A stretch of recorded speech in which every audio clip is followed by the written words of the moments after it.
Early beginners are always better finishers, but I personally don't believe in this.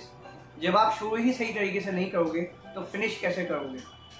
किसी भी चीज़ को अगर सही से आपको फिनिश करना है तो ये इंपॉर्टेंट नहीं है कि आप कितनी जल्दी उसे शुरू कर रहे हो, ये ज़्यादा इंपॉर्टेंट है कि आप कैसे शुरू कर रहे हो।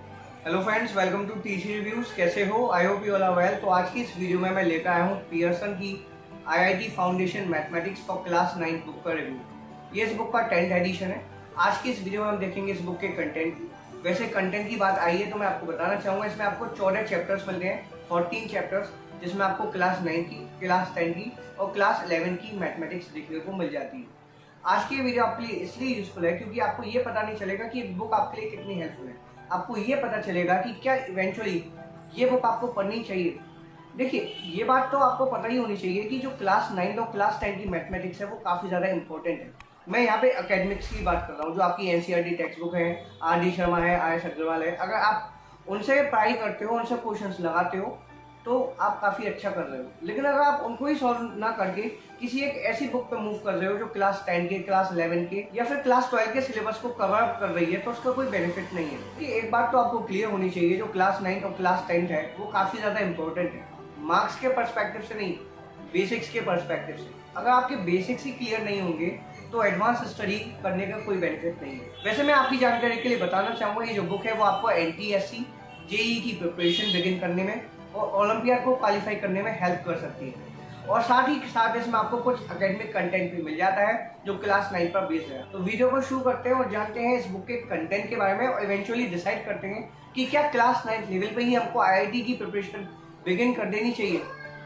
तो ये जानने से पहले कि ये बुक आपको आईआईटी के लिए हेल्प करेगी या फिर क्लास 9 में ही आपको आईआईटी के लिए प्रिपेयर करना है, एक बार इस बुक के कंटेंट को देख लेते हैं, जान लेते हैं कि इस बुक के अंदर क्या क्या कवर किया हुआ है और कैसे कैसे कवर किया हुआ है। तो एक बार इसके टेबल ऑफ कंटेंट्स की ओर चलते हैं, जानते हैं कौन कौन से चैप्टर्स इसमें कवर किए गए हैं। तो ये है ब्रीफ कंटेंट्स। चैप्टर 1 है इसमें रियल नंबर्स, चैप्टर 2 है ratio, proportion and variations, chapter 3 है percentages, profit and loss, discount and partnership, chapter 4 है simple interest and compound interest, chapter 5 है polynomials and square roots for algebraic expressions, chapter 6 है linear equations in 2 variables, chapter 7 है sets and relations, chapter 8 logarithms, chapter 9 geometry, chapter 10 mensuration, chapter 11 coordinate geometry, chapter 12 trigonometry, chapter 13 statistics, chapter 14 probability. तो हम चलते हैं पहले chapter की ओर, जो कि है आपका रियल नंबर्स। नेचुरल नंबर्स क्या होते हैं, होल नंबर्स क्या होते हैं, integers, rational numbers, irrational numbers, number line, representation of numbers on the number line, फिर उसके बाद आपका properties of real numbers, multiplication, distribution of multiplication over addition, laws of indices for real numbers. तो ये सब आपको क्लास 9 के concepts मिलेंगे। और आप देख सकते हैं बीच बीच में आपको एग्जांपल्स मिलेंगे, जैसे कि यहाँ पे ये गिवन है, और आपको ये बॉक्सेस मिलेंगे इन्फो बाइट्स के, जिसमें आपको फॉर्मूले और इंपॉर्टेंट टर्मिनोलॉजी और डेफिनेशन मिलेगी। एक कॉनेक्ट नाम का आपको बॉक्स मिलता है जिसमें आपको कुछ टिप्स एंड ट्रिक्स बताई जाती हैं। बीच बीच में आपको एग्जांपल्स मिलते रहेंगे और ज़्यादातर चीज़ें एक्सप्लेन की गई हैं इसमें, जैसे कि आप यहाँ पे देख ही पाए होंगे। फिर रेडिकल्स के बारे में आपको बताया जाएगा, एग्जांपल्स आपको मिलेंगे, फिर आपको सॉल्व्ड एग्जांपल भी मिलेंगे, जैसे कि आप यहाँ पे देख सकते हैं, ये एग्जांपल 1.1, एग्जांपल 1.3, एग्जांपल 1.4। फिर ये कॉनेक्ट के बॉक्सेस आपको मिलते रहेंगे और ये सब जो एग्जाम्पल्स हैं वो सब सॉल्व फॉर्म में आपको यहाँ पर मिलते हैं। तो पहला चैप्टर जो रहता है वो बेसिकली आपका क्लास 9 लेवल का रहता है, हालांकि कुछ चीज़ें इसमें क्लास 10 की भी इंट्रोड्यूस की गई हैं। उसके बाद जैसे ही चैप्टर ओवर होता है आपको ये पॉइंट्स टू रिमेंबर मिलते हैं, एक बॉक्स मिलता है जिसमें आपको रिवीजन कराया जाता है कि इस चैप्टर में आपने किन किन कंसेप्ट्स को सीखा। फिर आपको ये प्रैक्टिस क्वेश्चंस मिलेंगे जो कि आपके 2 सेगमेंट में डिवाइडेड रहते हैं, एक तो क्लासरूम विंग, एक कॉम्पिटिशन विंग। क्लासरूम विंग में जो क्वेश्चंस मिलते हैं वो एकेडमिक इन नेचर होते हैं, यानी कि जो क्लास 9 के आपको एग्जाम्स में हेल्प करेंगे, जिसमें आपके very short answer type question और शॉर्ट आंसर टाइप क्वेश्चन शामिल है। साथ साथ आपको लॉन्ग आंसर टाइप क्वेश्चन भी मिलते हैं। वीडियो सॉल्यूशंस भी आपको मिल जाएंगे, जैसा कि यहाँ पे एक वीडियो का सिंबल बना हुआ है। फिर उसके बाद आपको एक कंपटीशन विंग मिलता है जिसमें आपको लेवल वाइज एक्सरसाइज मिलेगी, जैसे कि लेवल 1 अप्लाई और कंसेप्ट्स, जो आपने कंसेप्ट सीखे इस चैप्टर में उनको आपको अप्लाई करना है। फिर लेवल 2 रिव्यू और कंसेप्ट्स, आपको इसमें अपने कंसेप्ट्स का रिव्यू करना है कि आपने कंसेप्ट्स को कितने अच्छे से सीखा, कितने गहराई में जाके आप कंसेप्ट्स को बिल्डअप कर पाए। फिर लेवल 3 असेस योर एक्सपर्टीज, अब आप कितने अच्छे से क्वेश्चन को सॉल्व कर पाए हो। फिर आपको ये आंसर कीज मिलती है क्लासरूम विंग की और कॉम्पिटिशन विंग की। उसके बाद आपको ये हिंट्स एंड एक्सप्लेनेशन मिलेगी, सभी तरह के क्वेश्चन आपको यहाँ पे सॉल्व फॉर्म में मिल जाते हैं। तो अगर आप किसी क्वेश्चन पर अटक जाओ तो आप यहाँ पे हिंट्स एंड सॉल्यूशन में जाकर देख सकते हो ताकि आप आगे बढ़ सको। आपको ये दूसरा चैप्टर मिलता है रेशियो, प्रोपोर्शन एंड वेरिएशन। तो चैप्टर की कवरेज यही रहती है, आपको थ्योरी मिलती है, कंसेप्ट समझाए जाते हैं, एग्जाम्पल्स मिलते हैं, सॉल्व एग्जाम्पल्स मिलते हैं। तो यही पैटर्न सभी चैप्टर्स का रहने वाला है, इसी पैटर्न पर ये बुक बेस्ड है। इसमें कुछ चैप्टर्स आपके क्लास 10 के हैं जैसे कि आपका टेक्नोमेट्री हुआ, और कुछ चैप्टर्स आपके क्लास 11 के हैं जैसे कि सेट्स एंड रिलेशंस हुआ और आपका लॉगरिथम्स हुआ। ये इस बुक का 7th चैप्टर है, सेट्स एंड रिलेशंस। और अगर मैं बात करूँ इस चैप्टर की तो ये क्लास 11th का पहला चैप्टर रहता है, सेट्स।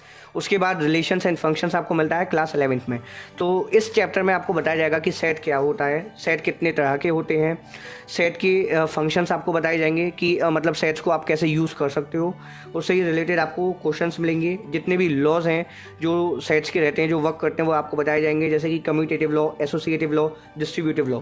तो ये सब जो है वो आपका क्लास 11th लेवल का है ये जो चैप्टर है। कि दोस्तों आप अंदाज़ा लगा सकते हो कि क्लास 9th में ही आपको क्लास 11 का चैप्टर दे दिया गया है।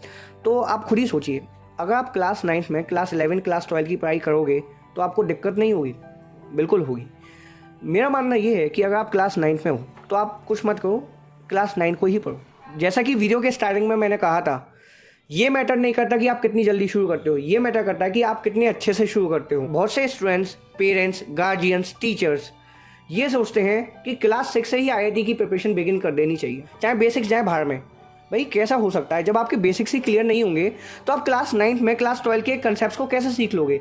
पॉसिबल ही नहीं है। बात रही एनटीएससी की, तो देखिए जो एनटीएससी का पैटर्न रहता है वो क्लास 9th और क्लास 10 एकेडमिक सिलेबस पर बेस्ड रहता है। उसमें क्वेश्चंस क्लास 9 और 10 के सिलेबस से ही पूछे जाते हैं।